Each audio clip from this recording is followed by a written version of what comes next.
Hi friends, welcome to Sukki's kitchen. இன்றைக்கி வந்து ஒரு சூப்பரான லாக் தான் பார்க்க போகிறோம். கொஞ்சம் ஹெல்த்தியாக என்னென்ன சாப்பிட்றேன் அப்படின்னு உங்களோட ஷேர் பண்ணிக்க போகிறேன். அண்ட் வந்து பார்த்திங்கன்னா ட்ரை ஃப்ரூட்ஸ் லட்டு வந்து ரொம்ப சூப்பராக டேஸ்ட்டாக ஈஸியாக வீட்டில் எப்படி செய்யலான்னு சொல்லிட்டு, அதுக்கப்புறம் ரீசெண்டாக கல்யாணத்துக்கு போன டான்ஸ் வீடியோஸு, அது கூட பார்த்திங்கன்னா எனக்கு ஒரு அசம்பாவிதம் நடந்து ரொம்ப கஷ்டமாயிடுச்சு. ஸோ அதை தான் உங்களோட இன்றைக்கி வந்து ஷேர் பண்ண போகிறோம். ஸோ வீடியோ ஸ்கிப் பண்ணாமல் பாருங்கள். இந்த லாக் வந்து எப்போ எடுத்தேன்னு பார்த்திங்கன்னா ஃப்ரைடே அண்ட் சாட்டர்டே 2 நாள் கண்டினியூஷன் லாக் இது.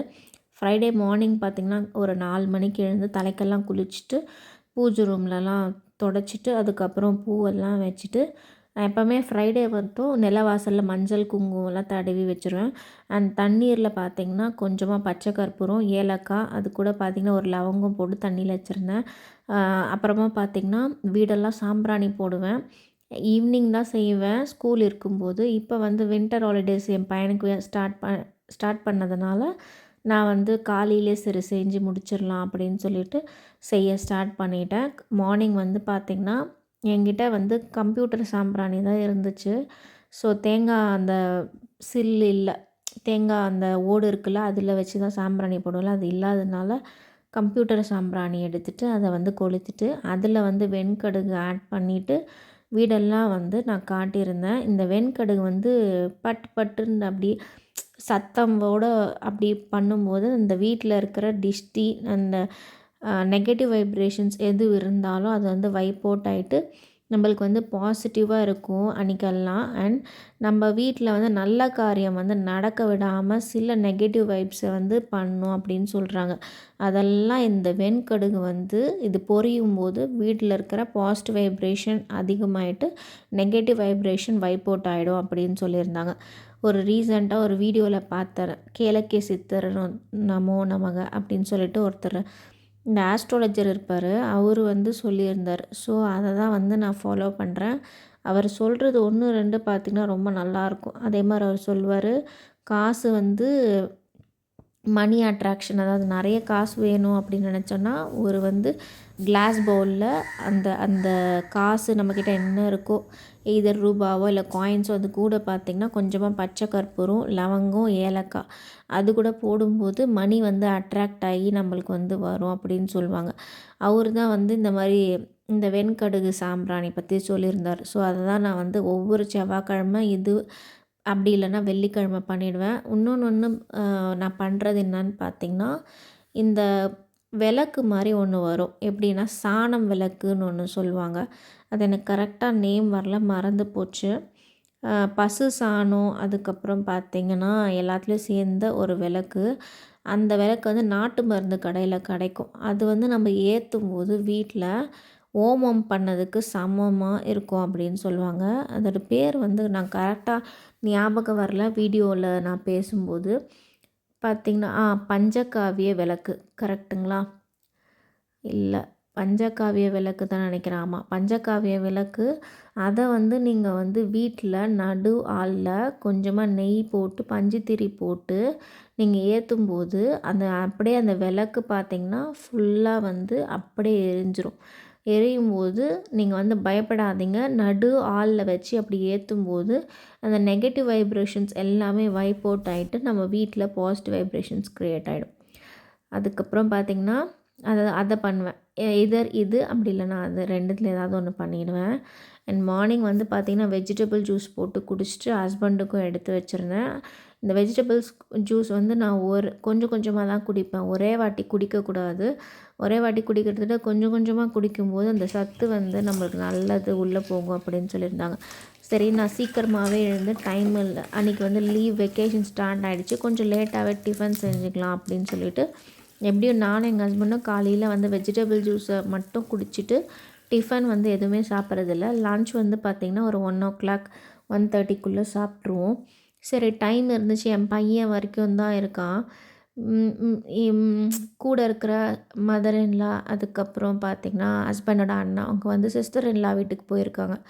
ஸோ அதனால் வந்து என் பையனுக்கு இட்லி பொடி வச்சு சாப்பிட வச்சிடலாம். அது இந்த மீன் வயலில் பார்த்திங்கன்னா இந்த ட்ரை ஃப்ரூட்ஸ் லட்டு எந்த நேரத்தில் தான் கட் பண்ணி வச்சனோ, இது வந்து லட்டு பிடிக்கவே நம்மளுக்கு டைமே இல்லை. ஸோ லட்டு பிடிச்சி வச்சுட்டா எய்தர் வந்து நம்ம அம்மா வீட்டுக்கு போகிறதா இருந்தாலும் அங்கே எடுத்துகிட்டு போகலாம். அண்ட் பெரியப்பா வந்து கொஞ்சம் உடம்பு சரியில்லாம இருக்காங்க. சரி அவங்களுக்கும் வந்து எடுத்துகிட்டு போயிடலாம் அப்படின்னு சொல்லிட்டு பிளான் பண்ணியிருந்தேன். பட் ஆனால் ஒவ்வொரு டைம் கட் பண்ணி வச்சு நான் ஒரு 1 வீக் ஆகிடுச்சு. ஆனால் எனக்கு லட்டு பிடிக்க டைமே இல்லை. இதில் என்னென்ன ஆட் பண்ணியிருக்கேன்னு பார்த்தீங்கன்னா, கொஞ்சமாக சாப் பண்ண பாதாம், பிஸ்தா, சாப் பண்ண அத்திப்பழம், ட்ரை கிரேப்ஸு, அதுக்கப்புறம் சன்ஃப்ளவர் சீடு, வாட்டர்மெலான் சீடு, அதுக்கப்புறம் பார்த்திங்கன்னா சன்ஃப்ளவர் சீட், வாட்டர்மெலான் சீட், அதுக்கப்புறம் கொஞ்சமாக ட்ரை கிரேப்ஸு, ஏலக்காய் வந்து நல்லா பொடி பண்ணி வச்சுக்கிட்டேன். இந்த மாதிரி நிறைய சீட்ஸ் எவ்வளோ ஆட் பண்ண முடியுமோ அவ்வளோ ஆட் பண்ணலாம். இது எல்லாத்தையும் வந்து ஆட் பண்ணிவிட்டு நல்லா ரோஸ்ட் பண்ணி எடுத்து வச்சுக்கிட்டேன் கீழே. அது கூட பார்த்திங்கன்னா 1 cup seedless dates, black dates எடுத்திருக்கேன். 1/2 கப்பு பார்த்திங்கன்னா ட்ரை கிரேப்ஸ். இது ரெண்டுத்தையும் வந்து பேஸ்ட் பண்ணி எடுத்துகிட்டு வந்துட்டேன். இப்போ ஒரு அயர்ன் பேனில் பார்த்திங்கன்னா 2 டீஸ்பூன் நெய் ஆட் பண்ணிவிட்டு இந்த மிக்சியில் வந்து நம்ம அடித்து வச்சுருக்கோம்ல டேட்ஸும் ட்ரை கிரேப்ஸும் அதையும் அதில் போட்டுட்டு அது மெல்ட் ஆகிற வரைக்கும் ஒரு 5 நிமிஷம் வெயிட் பண்ணுங்கள். மெல்ட் அப்படியே கொஞ்சம் கொஞ்சமாக அது வந்து நல்லா ஈரத்தன்மையாக வரதுக்கப்புறமா நட்ஸ் இருக்குல்ல, நம்ம ஃப்ரை பண்ணி வச்சுருக்கிற எல்லா வகையான நட்ஸ் ஆட் பண்ணிக்கலாம். இது கூட பார்த்திங்கன்னா இதில் ரொம்ப காஸ்ட்லி எதுன்னு பார்த்திங்கன்னா ஃபிக்கு தான். 50 கிராம்ஸே வந்து 120 ருபீஸ்ன்னு சொல்லியிருந்தாங்க. அதனால் எனக்கு அதுக்கு மேலே வாங்குறதுக்கு எனக்கு மனசு வரலை. அதனால் 50 கிராம்ஸ் மட்டும் வாங்கியிருந்தேன். மீதி எல்லாம் ஓரளவு நம்ம பேர் பண்ணுற மாதிரி தான் இருக்கும் ப்ரைஸு. இது எல்லாமே பார்த்திங்கன்னா நான் ஒரு 1/2 கிலோ தான் வாங்கி செஞ்சுருந்தேன். சரி சாம்பிளாக இதை வந்து செஞ்சு பார்க்கலாம், அண்டு இதை வந்து ஒரு 2-3 பேருக்கு கொடுத்து பார்க்கலாம், நல்லா இருக்கா அப்படின்னு சொல்லிட்டு டெஸ்ட் பண்ணலான்னு சொல்லிட்டு தான் இதை வந்து செய்யறதுக்கு ஸ்டார்ட் பண்ணியிருந்தேன். லேட்டர் இது வந்து நான் ஒரு ப்ராஜெக்டாக செய்யலாம் அப்படின்னு சொல்லிட்டு எனக்கு ஒரு பிளான் இருக்குது. அதாவது எங்கள் வீட்டு பக்கத்து வீட்டிலலாம் ஃபஸ்ட்டு கொடுத்து பார்க்கலாம், அவங்க நல்லா இருக்கா அப்படின்னு சொன்னாங்கன்னா அதுக்கப்புறம் நம்ம வந்து ஸ்டார்ட் பண்ணலாம் அப்படின்னு தான் பிளான் பண்ணியிருந்தேன். இங்கே பார்த்திங்கன்னா ரொம்ப காஸ்ட்லி. வெளியே வாங்கும்போது இது வந்து 2500 ஆகும். ஆனால் வந்து நம்ம வந்து வீட்டிலேயே செஞ்சிட்டோம் ஒரு ½ கேஜிலே. இந்த கிளிப்பிங்ஸ் ஏன் இதில் வந்து இன்க்ளூட் பண்ணுறேன் அப்படின்னு பார்த்திங்கன்னா, ரீசெண்டாக மேரேஜ் போயிருந்தோம்ல, அது வந்து ஷார்ட்ஸில் கொஞ்சமாக போட்டிருந்தேன். இது வந்து மீதி கிளிப்பிங்ஸ் வந்து ஈவன் ஆடியன்ஸ்லாம் வந்து எங்கள் அம்மாவோட சொந்தக்காரங்களாம் சொல்லியிருந்தாங்க, என் பையன் வந்து செம்மையாக ஆடிருந்தான், எங்கே டான்ஸ் கிளாஸ் போகிறானா அப்படின்னு கேட்டிருந்தாங்க. அவன் டான்ஸ் கிளாஸ் எதுவும் போகல. எங்கள் வீட்டில் டிவி இருந்தால் கூட நாங்கள் அதை ஆன் பண்ண மாட்டோம். அண்ட் மொபைலும் அவனுக்கு வந்து கொடுக்காமே நாங்கள் வளர்த்துருக்கோம். இப்போ பார்த்திங்கன்னா ரொம்ப டஃபஸ்ட்டு வேறு டைம் இல்லை. காலையில் பஸ் வந்துருச்சுன்னா ஒரு 10 மினிட்ஸ் தான் டைம் இருக்குது. அவன் சாப்பிட்டே ஆகணும்னு ஒரு கண்டிஷன் வரும்போது தான் நாங்கள் வந்து வேறு வழி இல்லாமல் பார்த்திங்கன்னா கொடுப்போம். அன்லெஸ் வந்து நாங்கள் மொபைல் ஃபோன்ஸ் அவங்ககிட்ட கொடுக்க மாட்டோம். ஏன்னா பார்த்திங்கன்னா பவர் வந்துச்சுன்னா என்ன பண்ணுறது அப்படின்னு சொல்லிட்டு நான் வந்து கொடுக்கவே மாட்டேன். லைஃப்பில் வந்து எதுவும் இல்லைனாலும் ஸ்பெக்டக்கல்ஸ் மட்டும் போடாமல் பார்த்துக்கணும் அப்படின்னு சொல்லிட்டு நான் ரொம்ப காஷியஸாக இருப்பேன். அதனால் வாரத்தில் ஒரு 2 நாள்லாம் கேரட் கட் பண்ணி ஸ்கூலுக்கு வந்து ஸ்நாக்ஸ் பாக்ஸில் போட்டு அனுப்புவேன். இங்கே வந்து வச்சுருந்தோன்னா அவன் வந்து சாப்பிடவே மாட்டான். வேறஸ் வந்து ஸ்கூலில் வந்து போட்டு கொடுத்தா மிஸ்ஸு வந்து மிரட்டுவாங்க. ஸோ சாப்பிட்டு வந்துடுவான். இந்த ட்ரை ஃப்ரூட்ஸ் லட்டு கூட பார்த்திங்கன்னா டெய்லி ஒன்று கொடுக்கலாம் அப்படின்னு பிளான் பண்ணியிருந்தேன். இங்கே பார்த்திங்கன்னா கொடுக்க வச்சா சாப்பிடவே இல்லை. இதே எங்கள் அம்மா வீட்டில் எடுத்துகிட்டு போய் வச்சுருந்தேன். அவங்க எல்லோரும் சாப்பிட்டுட்டே இருக்கும்போது கூட இவன் ஒன்று எடுத்து சாப்பிட்டுட்டு இருந்தான். அப்போ பாருங்கள், கூட்டமாக இருக்கும்போது சாப்பிட்றான், சிங்கிளாக இருக்கும்போது சாப்பிட மாட்டேன்றான். இந்த கூட பசங்க எல்லோரும் இவனுக்கு ஏற்ற மாதிரி ஆடிட்டு இருந்தாங்க பாருங்கள், டான்ஸ் ஆடிட்டு இருந்தாங்க. அவனுக்கு ஒரே சந்தோஷம், நம்மளும் ஆடலாம் அப்படின்னு சொல்லிட்டு ஆடிட்டு இருந்தான். ஈவன் எங்கள் ஹஸ்பண்ட் ஒரு ரோல் மாடல் அவனுக்கு. ஹஸ்பண்ட் வந்து ஆடவே மாட்டாங்க எனக்கு தெரிஞ்சு. ஆனால் இவன் வந்து பர்த் ஆனதுக்கப்புறம் பார்த்திங்கன்னா இவர் ஆடும்போது அவனுக்கு வந்து ஒரு பேஷன் மாதிரி ஆகிடுச்சு. எங்கே கல்யாணத்துக்கு போனாலும் இவர் ஆடும்போது அந்த ஸ்ட்ரெஸ் பஸ்டரை கூட சொல்லலாம். இவங்களுக்கு வந்து வெளியே இருக்கும்போது எவ்வளோ ஸ்ட்ரெஸ்ஸாக இருக்குமோ, ஆனால் இந்த டான்ஸில் ஆடும்போது ஸ்ட்ரெஸ் எல்லாம் பறந்து போயிடும். அதுவும் இவனோட இருந்துச்சுன்னா நானா அப்படின்னு சொல்லிட்டு இவன் வந்து கட்டி பிடிச்சிட்டாவே போதும், அவருக்கு வந்து அதுவே ஸ்ட்ரெஸ் பஸ்டர் தான். பார்த்திங்கன்னா 2 பேரும் வந்து ஒரே மாதிரி இருக்காங்க. ஈவன் பார்த்திங்கன்னா இன்றைக்கி அன்எக்ஸ்பெக்டடாக வந்து ட்ரெஸ்ஸு கூட ஒரே மாதிரி கோயின்சைட் ஆகிடுச்சு. காக்கி கலர் பேண்ட்டும் டார்க் இங்கி ப்ளூ கலர் ஷர்ட்டும் மேட்ச் ஆகிடுச்சு. பார்த்திங்கன்னா, இந்த கல்யாணத்துக்கு வந்து எல்லாரும் வந்து பார்த்து ஆச்சரியப்பட்ட விஷயம் என்னென்னா, இந்த வயசில் இந்த பையன் இவ்வளோ சூப்பரா ஆடுறானே, எங்கே டான்ஸ் கிளாஸ்லாம் போகிறானா அப்படின்னு கேட்டிருந்தாங்க. இல்லைங்க டான்ஸ் கிளாஸ்லாம் அனுப்புறதில்ல அப்படின்னு. ஆனால் இவனுக்கு வந்து நல்லா ஃப்யூச்சர் இருக்குங்க. நீங்கள் அனுப்பி விடுங்க டான்ஸ் கிளாஸ்க்கு அப்படின்னு சொல்லியிருந்தாங்க. பட் எனக்கும் வந்து ரொம்ப ஆசை தான். இவனை வந்து ஒரு பெரிய ஹீரோ ஆக்கிடணும்னு எனக்கு ஒரு எய்ம் கூட இருக்குது.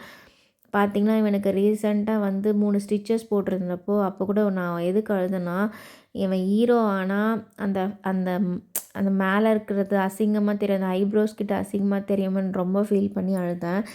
பார்த்திங்கன்னா, சிலதெல்லாம் வந்து கர்மா. அது வந்து நம்ம வந்து என்னதான் பொத்தி பொத்தி வளர்த்தாலும், இது நடக்கணும் இன்றைக்கி அப்படின்னு நினச்சா கண்டிப்பாக நடந்துடும். நீங்கள் கூட கல்யாணத்துக்கு போனீங்கன்னா ஆடுவீங்களான்னு நிறைய பேர் வந்து பக்கத்தில் அக்கத்துலலாம் கேட்டிருந்தாங்க. எனக்கு கூட ஆசை தான். பட் என்னென்னா, நிறைய பேர் வந்து எதுனா இப்போ எங்கள் வீட்டு ஃபங்க்ஷன் சைடில் கல்யாணம் நடந்துச்சுன்னா கண்டிப்பாக நான் வந்து டான்ஸ் ஆடுவேன். ஆனால் வந்து இது வந்து அன்எக்ஸ்பெக்டடாக இன்னொருத்தர் வீட்டுக்கு கல்யாணம்னால அங்கெல்லாம் போய் நம்ம ஆடினா நல்லா இருக்காது. இப்போ இதே வந்து எங்கள் ரிலேஷனில் வந்து நாங்கள் ஆடும்போது எல்லாம் முடிஞ்சதுக்கப்புறம் லாஸ்ட்டாக வைப்பாங்க. ஸோ நாங்கள் மட்டும் தான் இருப்போம் இல்லையா? ஸோ ஆடினா கூட எங்களுக்கு ஒன்றும் பிரச்சனை இல்லை. யாரும் சரி பரவாயில்ல பரவாயில்ல டான்ஸ் ஆடுங்கன்னு சொல்லலாம். ஆனால் இது அப்படி இல்லை. இன்னொருத்தரது கல்யாணம் அவங்க வந்து எதனா சொல்லிட்டாங்கன்னா, யாரும் எதுவும் சொல்ல மாட்டாங்க. ஆடுங்க அப்படின்னு தான் சொல்லுவாங்க. நம்மளுக்கு ஒரு மாதிரி அச்சமாக இருக்கும்ல. அதனால தான். பார்த்திங்கன்னா, அவங்க அப்பா சொல்லிக் கொடுக்குற அந்த ஸ்டெப்பு அதை அப்படியே ஈக்குவலாக அவனும் போட்டிருந்தான். ரொம்ப வந்து அவனுக்கு ஆசை. ஆடணும் ஆடணும்னு சொல்லிட்டு கண்டினியூஸாக அன்றைக்கெல்லாம் ஃபுல்லாக கிட்டத்தட்ட இந்த ஸ்டெப்ஸ் எல்லாம் வந்து ஒரு மணி நேரம் அப்பாவும் புள்ளையும் கண்டினியூஸாக ஆடிட்டே இருந்தாங்க. ஆடிட்டே இருக்கும்போது அவனுக்கு வந்து பசி எடுக்கும் போல் கையை காமிச்சிட்டு சொல்லிகிட்டே இருக்கான், வாப்பா சாப்பிட போகலாம் அப்படின்னு சொல்லிட்டு. ஆனால் இவங்க வந்து பார்த்திங்கன்னா, எங்கள் ஹஸ்பண்ட் ஆடிட்டே இருந்தாங்க. ஆடினதுக்கப்புறம் ஒரு கட்டத்துக்கு மேலே என்னால் முடியலடா டேய் வாப்பா அப்படின்னு ஸ்வெட் ஆகிட்டான். இது வந்து பார்த்திங்கன்னா சாட்டர்டே எடுத்த லாகு. என்ன ஆச்சுன்னா, எங்கள் பெரியப்பாவுக்கு கொஞ்சம் ரொம்ப உடம்பு சரியில்லாத இருந்துச்சு. சரின்னு சொல்லிட்டு போயிருந்தேன். சொந்த செலவில் சூனியம் வச்சுப்பாங்கன்னு சொல்லுவாங்களே அந்த மாதிரி. எங்கள் பெரியப்பா வீட்டில் என்னை சின்ன வயசில் தூக்கி வளர்ப்பாங்கள்ல, அவங்க வீட்டுக்கு போயிருந்தோம். அவங்கள வீட்டுக்கு பார்த்துட்டு பெரியப்பா வீட்டுக்கு அவங்க வந்து வெளியே நின்றுட்டு இருந்தாங்க. ஹாய் சுகன்யா அப்படின்னு சொல்லியிருந்தாங்க. அவங்கள பார்த்துட்டே வந்து என்ன பண்ணேன், டோரை என் கையிலே வச்சு அப்படியே மூடிட்டேன். ஃபுல்லாக மூடிட்டேன். டோரே ஓப்பன் ஆகாத கண்டிஷனில் மூடிட்டு, அப்போ வெளி லைட்டாக தான் இருந்துச்சு. ஆனால் காஞ்சிபுரத்துலேருந்து வேலூர் வரத்துக்கு என்னால் முடியவே இல்லை. பார்த்திங்கன்னா சீரியஸ் ஆகிட்டு ஒரு 2 மணி நேரம் அவங்க எமர்ஜென்சியில் வெயிட் பண்ணி அதுக்கப்புறம் இன்ஜெக்ஷன் போட்டாங்க. இன்ஜெக்ஷன் போட்டு அடுத்த நாள் இப்படி ஆயிடுச்சு.